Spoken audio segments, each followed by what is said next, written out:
വന്നോ? പള്ളിയിലെ മുഅദ്ദിൻ എത്ര ശബ്ദത്തിലാണ് മോനെ നിന്നോട് വിളിച്ചു പറയുന്നത്? നിനക്കടുത്തടുത്തുള്ള ഓഫീസുകളിലും ക്ലബിലും ഇരുന്നിട്ട് കാരം ബോർഡ് ചൂട്ടുമ്പോ ആ ചൊട്ടല് ഹറാമായതാണ്. അത് തന്നെ ഒന്ന് ഒഴിവാക്കിയിട്ട് നിനക്കൊന്ന് പള്ളിയിലേക്ക് വന്നാലെന്താ? നീ ളുഹറിന്റെ സമയത്ത് കാരം ബോർഡ് ചൊട്ടിക്കളഞ്ഞു, അസറിന്റെ സമയത്ത് നീ ഏതാ നിലനിന്നിട്ട് ക്രിക്കറ്റ് കളിക്കാൻ പോയി, മഗ്രിബിന്റെ സമയത്ത് നിന്റെ വാപ്പാ വടിയും കുത്തി നടക്കുന്ന പ്രായമുള്ള വാപ്പയും വാപ്പന്റെ വാപ്പയും അവര് പള്ളിയിലേക്ക് പോകുമ്പോ അടുത്തുള്ള ഗ്രൗണ്ടിൽ കളിച്ചുകൊണ്ടിരിക്കുന്ന നിന്നെ ഒന്ന് പള്ളിയിലേക്ക് വിളിച്ചതാണ്. മോനെ പള്ളിയിൽ വാങ്ങി വിളിക്കുന്നടാ, 2 മിനിറ്റേ ബാക്കിയുള്ളൂ, നീ പള്ളിയിലേക്ക് വരൂന്ന് പറഞ്ഞപ്പോ പ്രായമുള്ള കാരണവരോട് ഉപ്പാപ്പയോട് നിങ്ങൾ പറയുന്നത് ഉപ്പ പള്ളിയിലേക്ക് പോയിക്കോ, ഇനി ഒരു 5 ഓവറും കൂടെ ബാക്കിയുണ്ട്. കണ്ടോ, ഇവന് കളിയുടെ ഭ്രാന്തിലാണ് ഇവനുള്ളത്. പള്ളിയിലെ ഉസ്താദിന് ശമ്പളം കൊടുക്കുന്നുണ്ട്, അവർക്ക് ഭക്ഷണം കൊടുക്കുന്നുണ്ട്. അത് ഇന്ന് ഇവന്റെ വീട്ടിലാണ്. ഇവന്റെ വീട്ടിൽ നിന്ന് ഇന്നത്തെ ഭക്ഷണം കൊടുത്തിട്ടാണ് പള്ളിയിലെ ഉസ്താദ് മഗ്രിബിന് പള്ളിയിലേക്ക് വിളിക്കുന്നത്. മോനെ, ആ കൊടുക്കുന്ന ഭക്ഷണം നിനക്കും കൂടി സ്വർഗത്തിൽ നിന്ന് ആ ഉസ്താദിന്റെ കൂടെ കഴിക്കാൻ ഒരു വലിയ സദ്യക്കല്ലേ പള്ളിയിലേക്ക് വിളിക്കുന്നത്. എത്ര പ്രൗഢിയുള്ള പള്ളി, എത്ര സന്തോഷമുള്ള പള്ളി. ആസ്റിനും ളുഹറിനും മഗ്രിബിനും ഇശാഇനും സുബഹിക്കും ഒന്ന് പള്ളിയിലേക്ക് വന്നിട്ട് ഓരോ സഫ് സഫായിട്ടിരുന്നിട്ട് പരിശുദ്ധ ഖുർആനും എടുത്ത് സുന്നത്ത് നിസ്കാരം കഴിഞ്ഞിട്ടൊന്ന് ഓതി നോക്കിയിട്ട് അതാ ഇഖാമത്ത് കൊടുക്കുന്നത് വരെ ഒന്ന് ഓതുക. നിങ്ങൾ നിസ്കാരം കഴിഞ്ഞ് സലാം വീട്ടിയിട്ട് എഴുന്നേറ്റോടുന്നതിന് പകരം ദിക്റും തസ്ബീഹും ദുആയും ഒക്കെ കഴിഞ്ഞിട്ട് അല്ലാഹുവിന്റെ കലാമും ഖദീമുമായ ഖുർആൻ ഒന്നുകൂടി എടുത്തിട്ട് ഒന്ന് പേജൊന്ന് മറിച്ചിട്ട് ബിസ്മില്ലാഹിർ റഹ്മാനിർ റഹീം അലിഫ് ലാം മീം ദാലികൽ കിതാബു ലാ റൈബ ഫീഹി ഹുദൽ മുത്തഖീൻ. അല്ലാഹുവിന്റെ കലാമും ഖദീമുമായ ഖുർആൻ അവന്റെ അടിമകൾ അവന്റെ വീട്ടിൽ നിന്നെടുത്തിട്ട് ഒന്ന് ഓതി നോക്കുമ്പോ ഫദ്കുറൂനി അദ്കുറുക്കും, നിങ്ങൾ എന്നെ ഓർമ്മിച്ചോ, നിങ്ങൾക്ക് ഞാൻ കൂലി തരുമെന്ന് പറഞ്ഞ റബ്ബ് അത് കാണുന്നില്ലേ ചെറുപ്പക്കാരാ? കണ്ണ് തന്ന റബ്ബിനോടൊരു നന്ദി വേണ്ടേ? കാഴ്ച തന്ന റബ്ബിനോടൊരു കടപ്പാട് വേണ്ടേ? സംസാരിക്കാൻ നാവ് തന്ന റബ്ബിനോട് ഖുർആൻ സയ്യിദുൽ ഖുർആന ബിഅസ്വാതികും, നിങ്ങളെ ഭംഗി കൊണ്ട്, നിങ്ങളുടെ ശബ്ദ ഭംഗി കൊണ്ട് നിങ്ങൾ ഖുർആനിനെ അലങ്കരിച്ചോ എന്ന് മുത്തുനബി സ്വല്ലല്ലാഹു അലൈഹി വസല്ലം തങ്ങൾ പറഞ്ഞില്ലേ? മറ്റു നിസ്കാരക്കാർക്ക് പ്രയാസമാകാതെ ഈ ചെറിയൊരു ശൈലിയിലൊന്ന് ഖുർആൻ ഓതിയാൽ റബ്ബിനെന്തൊരു താല്പര്യമാണ് മോനെ. ഇതൊക്കെ ആരോടാണ് പറയുന്നത്? പള്ളിയിൽ വന്ന ചെറുപ്പക്കാരൻ കൂട്ടിലിട്ട പക്ഷിയെ കണക്ക് ഓടല്ലേ? ഹബീബായ നബി സല്ലല്ലാഹു അലൈഹി വസല്ലം തങ്ങൾ 7 വിഭാഗത്തിന് അർശിന്റെ തണൽ പറഞ്ഞിട്ട് ഒരുത്തനെ പറ്റി പറഞ്ഞു, റജുലുൻ ഖൽബുഹു മുഅല്ലഖുൻ ബിൽ മസാജിദ് ഇദാ ഖറജ മിൻഹു യതയഉദ ഇലൈഹി. പള്ളിയിൽ നിന്ന് ഇറങ്ങിയ പള്ളിയിലേക്ക് വരണം, പള്ളിക്ക് വേണ്ടി പരിശ്രമിക്കണം. പള്ളിക്ക് എനിക്ക് കുറച്ച് പണിയും കൂടെ ബാക്കിയുണ്ട്, ഇതുവരെ ഇന്ന ആളുകളാണ് അത് ചെയ്തത്, അതുകൊണ്ട് തന്നെ ചെയ്യട്ടെ എന്നല്ല, എനിക്കെന്തുകൊണ്ടത് ചെയ്തു തീർത്തുകൂടാ? എന്റെ വീടിന് എത്രയാണല്ലോ എനിക്ക് കെട്ടാൻ വേണ്ടി പണം തന്നത്, എത്രയുണ്ട് എന്റെ ബാങ്ക് ബാലൻസ്, എനിക്ക് എത്രയുണ്ട് ശമ്പളം, അതുകൊണ്ട് കുറച്ച് പണിയുണ്ടത് എനിക്കെടുക്കാം. ഒരൽപ്പം അവൻ അത് ചെയ്യാൻ, അതുകൊണ്ട് അവനോട് പറഞ്ഞിട്ട് ഞാനത് ചെയ്യാമെന്ന് പറഞ്ഞിട്ട് ചെയ്യാം. എന്നോട് ആരും ചോദിക്കാൻ നിൽക്കണ്ട, ഞാൻ ഉദാഹരണം പറഞ്ഞതാണ്. പാവപ്പെട്ടവരെ സഹായിക്കാൻ വേണ്ടി ഒരു സാഹചര്യം വരുമ്പോ അവൻ 1 ലക്ഷമല്ലേ കൊടുത്തിട്ടുള്ളൂ, ഞാൻ എന്തിനാണ് 1.5 കൊടുക്കുന്നത്? നല്ല അവൻ 1 ലക്ഷം കൊടുത്തില്ലേ, അവനേക്കാൾ ശമ്പളം എനിക്കില്ലേ, അവനേക്കാൾ കട എനിക്കില്ലേ? എനിക്കൊരു 2 ലക്ഷം കൊടുത്താൽ എന്താ? വല്ലദീന യുതൂന മാ തൗ ഖുലൂബുഹും വജില വഅന്നഹും ഇലാ റബ്ബിഹിം റാജിഊൻ. ധർമ്മം കൊടുക്കുന്നത് ചിന്തിച്ചിട്ട് പേടിച്ച് കരയുന്നവന്റെ ധർമ്മമാണ് യഥാർത്ഥ ധർമ്മമെന്ന് പരിശുദ്ധ ഖുർആൻ. അല്ലാഹു നമുക്ക് റഹ്മത്ത് ചെയ്യട്ടെ. പള്ളിയിലേക്ക് വരാൻ ചെറുപ്പക്കാർക്കുണ്ടോ അങ്ങനത്തെ ചിന്തന്നില്ല മോനെ?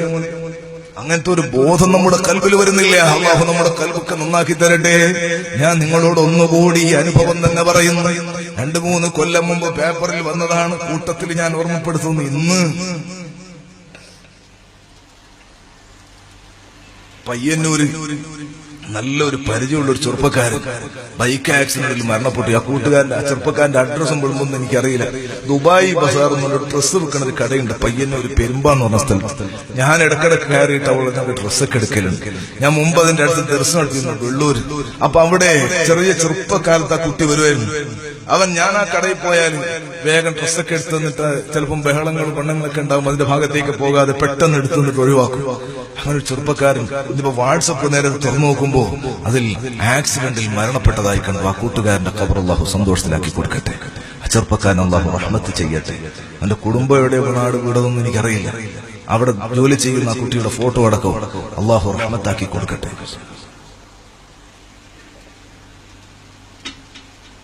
അത്ഭുതകരമായിട്ട് മരണം സംഭവിക്കുക. നിങ്ങൾ നോക്ക്, കണ്ണൂർ ടൗണിന്റെ അടുത്ത് കുറെ ചെറുപ്പക്കാര് ഫുട്ബോൾ കളിച്ചുകൊണ്ടിരിക്കുക. പേപ്പറിൽ വന്നതാ. കുറെ ചെറുപ്പക്കാര് ഫുട്ബോൾ കളിച്ചുകൊണ്ടിരിക്കുന്നു. കൂട്ടത്തിൽ ഏറ്റവും നല്ല താരാണ് മുനീർ എന്ന് പറഞ്ഞ 22 വയസ്സുള്ള ഒരു ചെറുപ്പക്കാരൻ. ആ ചെറുപ്പക്കാരൻ വളരെ വിദഗ്ധമായി ഫുട്ബോൾ കളിക്കുന്നവൻ. ആളുകളെ കൈയും കാലും ഒക്കെ വെട്ടിച്ചിട്ട് അവൻ ഗോൾ പോസ്റ്റിലേക്ക് ആഞ്ഞ് ഗോൾ അടിച്ചു. ഗോളിന്റെ കയ്യും പൊട്ടി സംഗതി ഗോളായി മാറി. ഇവന്റെ കൂടെ ടീമിൽപ്പെട്ട 10 ആളുകൾ ഇവനെ അനുമോദിക്കാനും ആശ്ലേഷിക്കാനും എടുത്തിട്ട് പൊക്കാനും കൂടി ഓടി വന്നതാണ്. പക്ഷെ ഇവൻ പെട്ടെന്ന് കുഴഞ്ഞിട്ട് അവിടെ വീണുപോയി. ഒരു 2-3 കൊല്ലം മുമ്പാണ് ഞാൻ ഈ പറയുന്നത്. ഇവൻ പെട്ടെന്ന് കുഴഞ്ഞിട്ട് അവിടെ വീണുപോയി. ഇവന്റെ ചെറുപ്പക്കാരായ ഇവന്റെ കൂട്ടുകാർക്ക് എന്തോ ഒരു പന്തികേട് തോന്നി. ഇവനെ പെട്ടെന്ന് എടുത്തിട്ട് വണ്ടിയിലിട്ടിട്ട് ഹോസ്പിറ്റലിൽ കൊണ്ടുപോയി. കണ്ണൂർ ടൗൺ എന്ന് പറഞ്ഞാൽ ട്രാഫിക് ജാമിന് പേര് കേട്ട സ്ഥലമാണ്. വൈകുന്നേരം അങ്ങോട്ട് അടുക്കാൻ കഴിയൂല. അങ്ങനെ വല്ലാതെ ഉള്ള സ്പീഡിൽ കഴിയുന്നത് പോലെ വണ്ടി വിട്ടു. കൊയിലി ഹോസ്പിറ്റലാണെന്നാണ് എന്റെ ഓർമ്മ. അവിടെ എത്തിയപ്പോ ഡോക്ടർ പറയുന്നു 10 മിനിറ്റ് മുമ്പ് ഇവൻ മരണപ്പെട്ടു പോയി. ഏത് ചെറുപ്പക്കാരനാ മോനെ? ഫുട്ബോൾ കളിക്കുന്ന ചെറുപ്പക്കാരൻ. ഇവൻ വണ്ടിയിൽ നിന്നിങ്ങനെ പടച്ചിരുന്നു. അതിന്റെ അപ്പുറം ഇവന് ശ്വാസം കിട്ടിയില്ല. വണ്ടിയിൽ കാറ്റ് കയറാഞ്ഞിട്ടാണോ അല്ല ഡ്രൈവർ മാറ്റുപെടുന്നില്ലേ? ഇവൻ കുറെ കൂട്ടുകാരെ മടിയിലാണ് ഇവൻ തലവെച്ചിരിക്കുന്നു. ആ ചെറുപ്പക്കാർക്ക് കാറ്റ് കിട്ടുന്നില്ലേ? ഉണ്ട്. പക്ഷെ ഇവന് അല്ലാഹു തആല കാറ്റ് കൊടുക്കുന്നില്ല.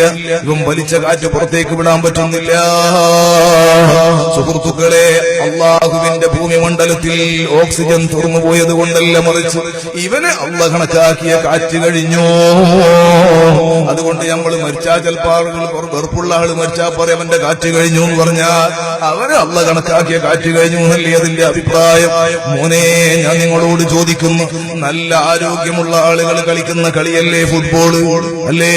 അലിഫ് പോലുള്ളവൻ ഫുട്ബോൾ കളിച്ചാൽ അവനല്ലേ പോസ്റ്റിലെത്തുക? അപ്പൊ നല്ല ഉഷാറുള്ളവൻ കളിക്കുന്ന കളിയാണ് ഫുട്ബോൾ. പിന്നെന്തിനാ കളിക്കുക? ഒന്നും കൂടി റെഡിയാക്കാനാണ്. ഞാൻ ചോദിക്കുന്നു, അവൻ അടിച്ച ഫുട്ബോളിന്റെ സന്തോഷം പോലും അനുഭവിക്കാൻ അവനുള്ള അവസരം കൊടുത്തില്ല. ഫുട്ബോൾ കളിക്കൽ തെറ്റായ കളിയായത് കൊണ്ടല്ല ഞാൻ അങ്ങനെ പറഞ്ഞത്. നമുക്കൊരു ബോധമുണ്ടാകാൻ. ആശുപത്രിയിൽ ഡോക്ടർ പറഞ്ഞു മരണപ്പെട്ടു പോയി. ഉപ്പാനോട് നിങ്ങൾ പള്ളിയിലേക്ക് പോയിക്കോ, ഞാൻ ഇതാ കളി കഴിഞ്ഞിട്ട് വരാമെന്ന് പറഞ്ഞിട്ട് പിന്നെയും കളിക്കുന്ന കൂട്ടുകാരെ, ഈ കളി പൂർത്തിയാകുമെന്ന് കരുതണ്ട. ളുഹറിന്റെ സമയത്ത് ഉപ്പ പള്ളിയിലേക്ക് പള്ളിയിൽ ഉറക്കെ വാങ്ങി കൊടുക്കുന്നു. പുതിയ പള്ളിയിൽ നല്ല ഉസ്താദ് നല്ല റാഹത്തിന് വാങ്ങി കൊടുക്കുന്നു.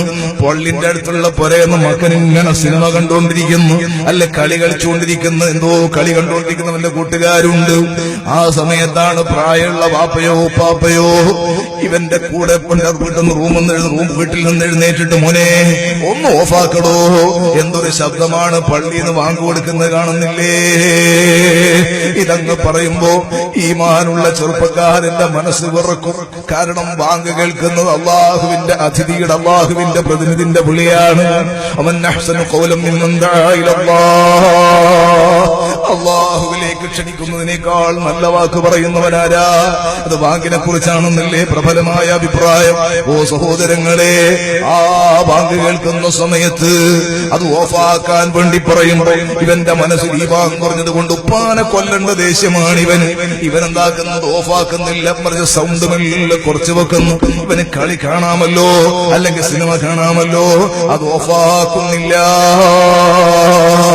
നോക്കുമ്പോ പള്ളിയിലെ ഉസ്താദ് എന്നൊരു വാങ്കാണ് വിളിക്കുന്നത്. നീട്ടി വലിച്ച് നല്ല ഈണത്തിൽ വാങ്ക് വിളിക്കുകയാണ്. ഈ വാങ്ക് തീരുന്നില്ല. അപ്പൊ ഇവൻ അടുത്ത കൂട്ടുകാരനോട് പറഞ്ഞു, എന്തൊരു ഹലാക്കിന്റെ മൊയിലാര്, ഇയാൾ എന്ത് വാങ്കാപ്പാ കൊടുക്കുന്നത്? വാങ്ക് തീരാത്ത ദേഷ്യത്തിലാണ് ഇവനുള്ളത്. കണ്ടോ, വാങ്ക് കേൾക്കുമ്പോ ഇവനത് ഹിജാബത്ത് പറയാതെ ഇവന്റെ ഈമാൻ തെറിച്ചു പോകുന്നത് കണ്ടോ. പള്ളിയിലെ മൊയിലാര് വാങ്ക് നീട്ടിക്കൊടുക്കുമ്പോ